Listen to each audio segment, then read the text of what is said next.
Merci de m'accorder votre attention.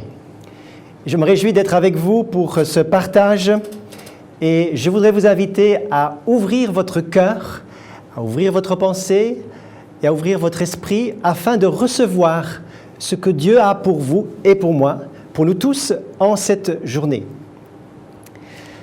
Le thème de mon message aujourd'hui, être touché par l'Esprit, être conduit par l'Esprit, être rempli par l'Esprit de Dieu. C'est le plan de Dieu, le projet du Seigneur pour chacun d'entre nous, c'est que nous puissions progresser, avancer, grandir dans l'expérience, dans la vie du Saint-Esprit.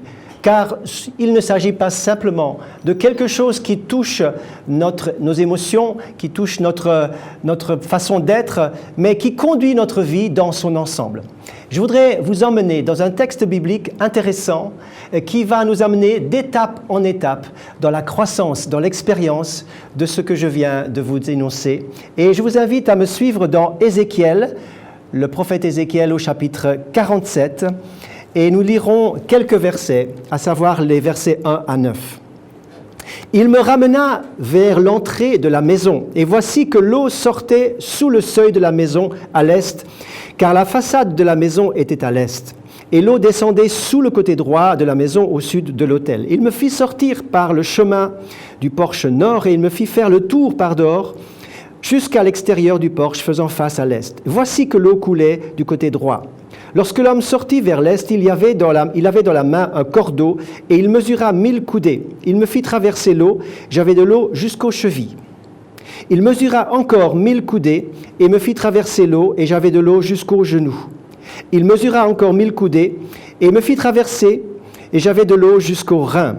Il mesura encore 1000 coudées et j'étais un torrent que je ne pouvais traverser car l'eau était si profonde qu'il fallait nager.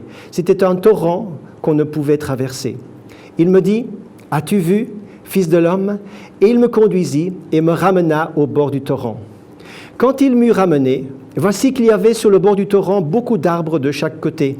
Il me dit, « Cette eau sortira vers le district oriental, descendra dans l'Araba et entrera dans la mer. Lorsqu'elle sera jetée dans la mer, les eaux de la mer deviendront saines.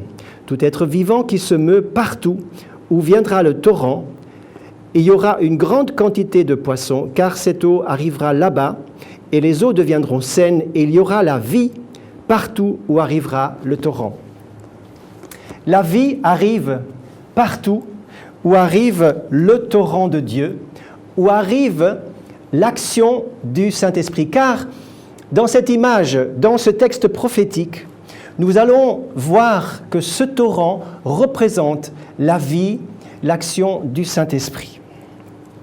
Avant de toucher les bords du fleuve, avant de toucher et de faire revivre tout ce qui touche le fleuve, eh bien, l'eau qui sort du trône de Dieu, qui sort de la maison de Dieu, va toucher l'homme. Peut-être avez-vous le désir que l'environnement autour de vous change, que les circonstances changent, que les autres soient transformés et changés. Mais le message de Dieu pour nous d'abord aujourd'hui, c'est que c'est nous d'abord qui devons changer. Si nous voulons changer le monde, c'est nous qui devons être transformés en priorité.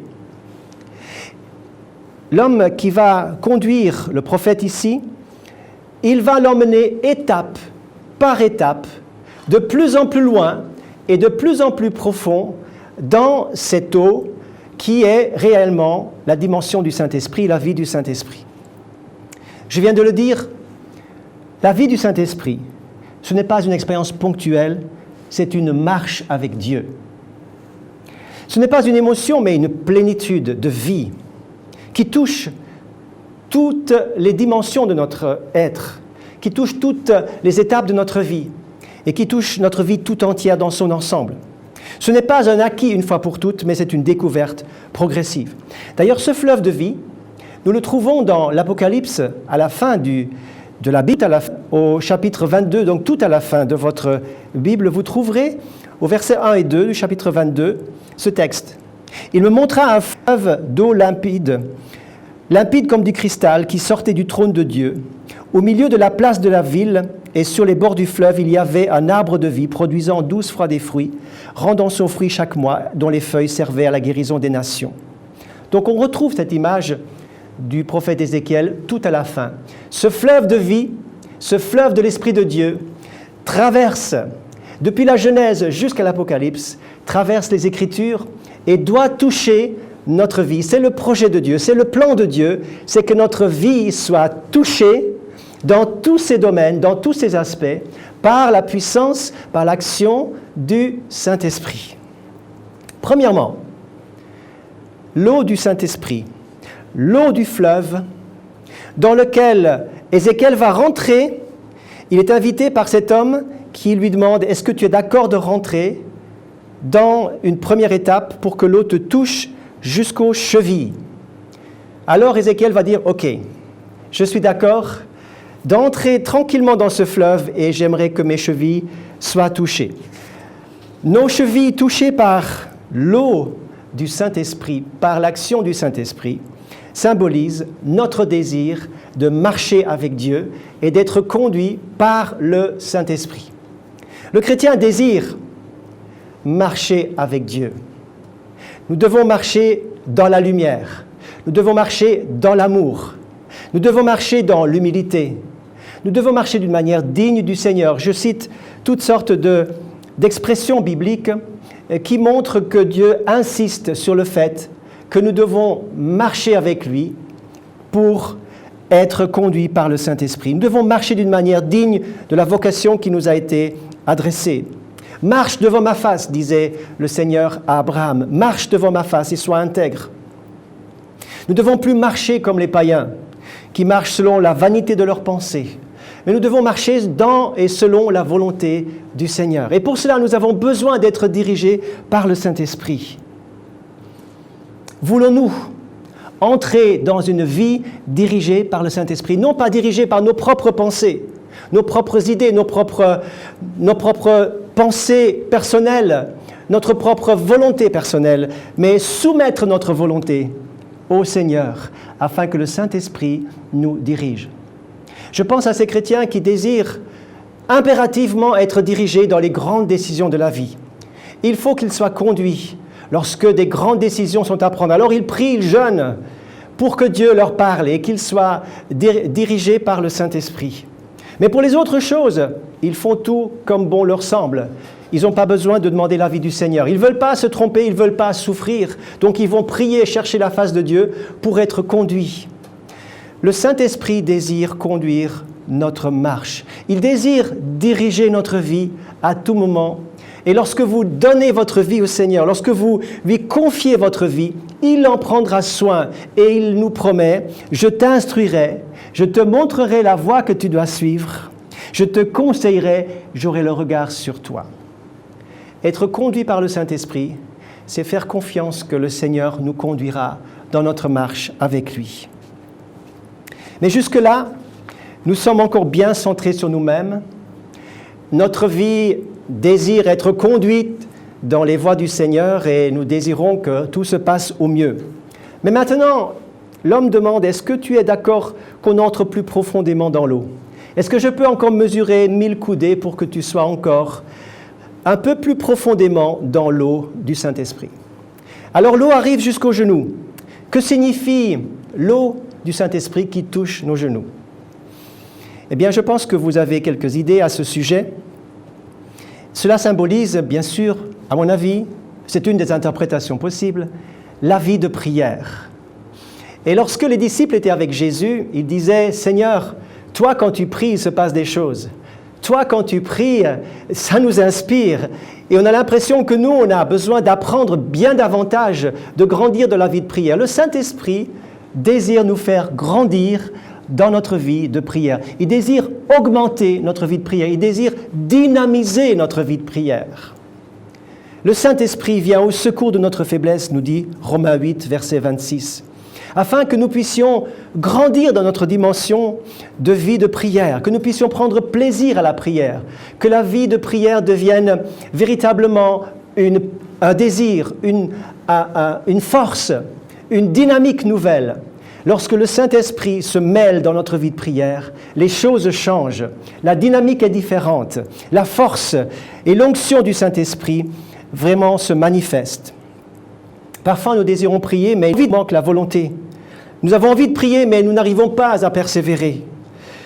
Et parfois, lorsque nous prions peu, eh bien, nous prierons encore moins et nous sommes culpabilisés.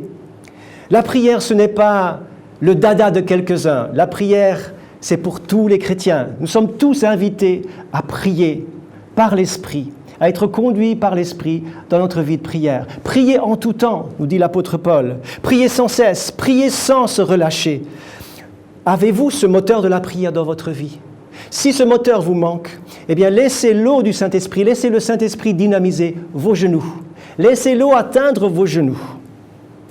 Mais la marche avec le Saint-Esprit, elle est bonne, mais elle ne suffit pas. La vie de prière est bonne, mais elle ne suffit pas. Le Saint-Esprit a encore plus en vue pour notre vie. Il a d'autres intentions et l'eau va encore monter. L'homme demande, veux-tu encore que je mesure 1000 coudées? Et il va entraîner l'homme, non pas contre sa volonté, mais avec son accord, dans une dimension plus profonde, afin que l'eau touche les hanches. Que dit la Bible au sujet des hanches? Les hanches sont le siège de la force propre de l'homme. Et ici, nous arrivons dans une dimension supplémentaire. Le Saint-Esprit veut diriger, veut contrôler et veut réellement diriger le chrétien afin que sa force propre lui soit soumise. Je pense à l'expérience de Jacob dans la Genèse au chapitre 32. Vous lirez ça dans tous les détails, c'est une histoire très intéressante. Jacob avait, lui, qui était l'homme qui était fourbe, qui était un manipulateur, qui était un homme qui était capable de mettre les choses à son avantage. Il avait quitté ses parents, il avait quitté son frère Ésaü, et le départ de la famille a été compliqué, comme vous pouvez le lire dans la Genèse. Bon, il arrive chez son oncle Laban, et là, il construit sa famille, et les années passent. Sa famille se construit, une famille bien compliquée, il faut le dire, et arrive le moment où la rupture se fait avec son oncle Laban. Et il va rentrer à la maison parce que le Seigneur lui a demandé de rentrer. Et là, imaginez Jacob qui ne peut plus revenir en arrière, mais qui ne peut pas non plus rentrer à la maison comme si de rien n'était parce qu'il avait laissé des problèmes en quittant. Et voilà que les problèmes du passé lui sautent à la figure. Les problèmes du passé lui reviennent en face et il ne peut plus ni avancer ni reculer. Quelque chose doit se passer, quelque chose doit changer. Ce n'est pas les circonstances qui doivent changer, mais c'est lui qui doit changer. Et le Seigneur va opérer quelque chose dans sa personne, dans son caractère, dans sa nature profonde, parce que les hanches représentent les forces propres, mais représentent aussi l'ego, le moi, ma personne, mon être personnel. Et c'est cela que Dieu veut toucher par le Saint-Esprit. Mon être personnel en profondeur ont besoin d'être touchés. Et dans ce combat personnel que Jacob va vivre, eh bien, Dieu va lutter avec lui et va le toucher aux hanches, justement. Et lorsqu'il sera touché dans les hanches, il deviendra faible. Il va devenir dépendant. Et le Seigneur va lui dire, eh bien, c'est maintenant que je te bénis. Et Jacob va désirer cette bénédiction. Son nom va être changé. Jacob deviendra Israël. Son nom va être changé, sa nature va être changée. Il deviendra dépendant. Il va s'agripper à son Dieu, à cet ange qui représente le Seigneur. Et il va être en communion avec lui pour recevoir la bénédiction, pour être transformé. Mes amis, c'est là que Dieu veut nous entraîner pour que nous soyons touchés dans notre être profond, pour être transformés. Non pas seulement être touchés par l'Esprit, mais être transformés dans notre nature profonde. L'Épître aux Galates nous dit « Marchez par l'Esprit, et vous n'accomplirez pas les désirs de la chair. Car la chair a des désirs contraires à l'Esprit, et l'Esprit en a des contraires à la chair. Ils sont opposés l'un à l'autre afin que vous ne fassiez pas ce que vous voudrez. » Dieu nous donne un rendez-vous. Dieu donne un rendez-vous à Ézéchiel dans l'eau du fleuve. Il est touché dans ses chevilles, il marche avec Dieu, il est touché dans ses genoux, il prie, il a une dimension de prière. Mais maintenant, il doit être d'accord de se laisser toucher dans ses hanches, dans sa force propre, pour devenir dépendant de Dieu. Les hanches représentent encore autre chose. Vous savez, j'aimerais être très franc avec vous, cela représente ce qui est en dessous de la ceinture. Cela veut dire notre intimité et notre sexualité. Le Saint-Esprit désire aussi que ce domaine intime, personnel et profond soit soumis à la direction du Saint-Esprit et à son autorité. Et je sais que beaucoup se battent ici, beaucoup ont des conflits, beaucoup ont des choses qui ne fonctionnent pas d'une manière juste et authentique en accord avec la parole de Dieu. Et ces combats secrets, intimes et personnels doivent passer par une délivrance, doivent passer par une guérison et une restauration. Et je voudrais vous encourager à soumettre ce domaine précis-là à l'autorité du Seigneur, à soumettre votre sexualité personnelle sous l'autorité et selon la volonté de la parole de Dieu, afin que vous soyez bénis, heureux, délivrés, et que votre vie soit approuvée par Dieu dans tous les aspects. Il reste 2 points. Le premier, c'est que l'eau va encore monter, mais l'homme dit, est-ce que tu es d'accord que nous entrions encore un petit peu plus profondément dans l'eau? L'homme ne va pas pousser Ézéchiel dans le fleuve.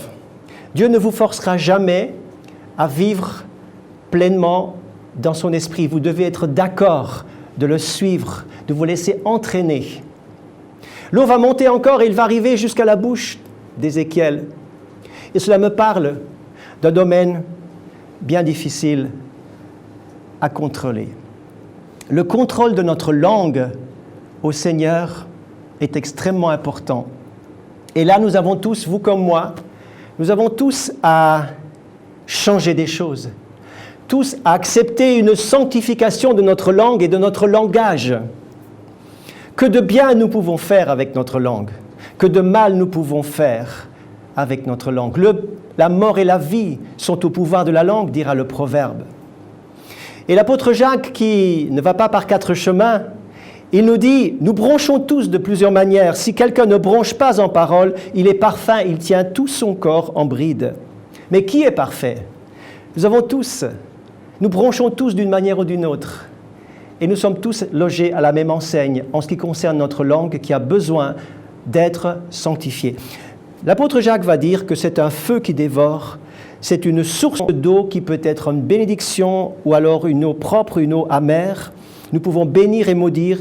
Il dit, mes frères, qu'il ne soit pas ainsi. Nous ne pouvons pas avoir 2 vies. Nous ne pouvons pas avoir d'un côté une bénédiction, de l'autre côté une malédiction. D'un côté être magnifique dans notre langage, de l'autre côté être critique et dur et casser les autres par notre langage. Aujourd'hui, soumettons notre langue au Seigneur. Et maintenant, j'aimerais arriver à la conclusion. Arriver à ce que Dieu veut véritablement. La vie de l'Esprit, le Saint-Esprit ne désire pas toucher que quelques aspects de notre corps, de notre vie, de notre marche chrétienne. Vous l'avez compris. Mais il désire véritablement nous envahir, nous inonder, nous immerger, nous remplir dans toute sa plénitude. L'eau va monter de plus en plus. Et à un moment donné, lorsque vous êtes dans l'eau, et si vous cherchez à garder le contrôle, eh bien, vous allez ça ne va plus être possible d'avancer. Vous devez choisir. Soit vous restez comme cela, vous avez de l'eau tout autour de vous, mais c'est vous qui contrôlez, ou alors vous choisissez de nager.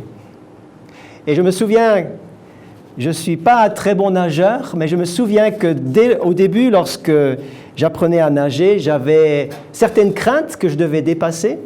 Et au début, j'essayais de survivre tant bien que mal, et je m'épuisais parce que je voulais garder le contrôle. Mais lorsque j'ai compris que c'est l'eau qui me porte, qu'il fallait faire confiance et s'en remettre complètement à la force de l'eau qui vous porte, en définitive, alors tout devient facile.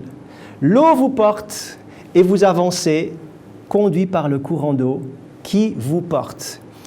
Voyez-vous, la clé est là. Ce n'est pas nous qui gardons le contrôle sur tout, mais c'est le Saint-Esprit qui contrôle et nous sommes soumis et nous sommes confiants complètement, tranquilles à l'intérieur de nous-mêmes.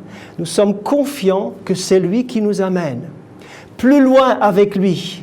C'est lui qui nous remplit, c'est lui qui nous baptise, c'est lui qui nous immerge dans sa présence. Et tout notre être, la marche chrétienne, les genoux, la vie de prière, notre vie propre, notre force propre, notre caractère, tout ça c'est soumis au Saint-Esprit, notre langue, notre sexualité, tout est soumis au Saint-Esprit. Et alors nous sommes véritablement conduits, touchés et conduits par le Saint-Esprit. Ézéchiel j'aimerais relire le verset 6. « As-tu vu, fils de l'homme? As-tu vu ?» Eh bien, l'expérience que vous ferez sera une expérience magnifique. Vous serez en bénédiction pour un grand nombre et vous verrez le fruit du Saint-Esprit, vous verrez la grâce de Dieu, la gloire de Dieu, la manifestation de son Esprit dans votre propre vie et dans la vie autour de vous lorsque vous vous laissez entièrement toucher, amener, conduire et transformer par la puissance du Saint-Esprit. C'est ce que je voulais vous apporter aujourd'hui comme message. Prenez-le à cœur, recevez-le avec un cœur simple et ouvert et vous verrez que le Saint-Esprit est vivant aujourd'hui. Il prendra plaisir à vous conduire, à vous amener doucement, tranquillement, plus loin dans sa présence, afin que votre vie soit transformée. Que Dieu vous bénisse et je me réjouis de vous retrouver pour une autre émission.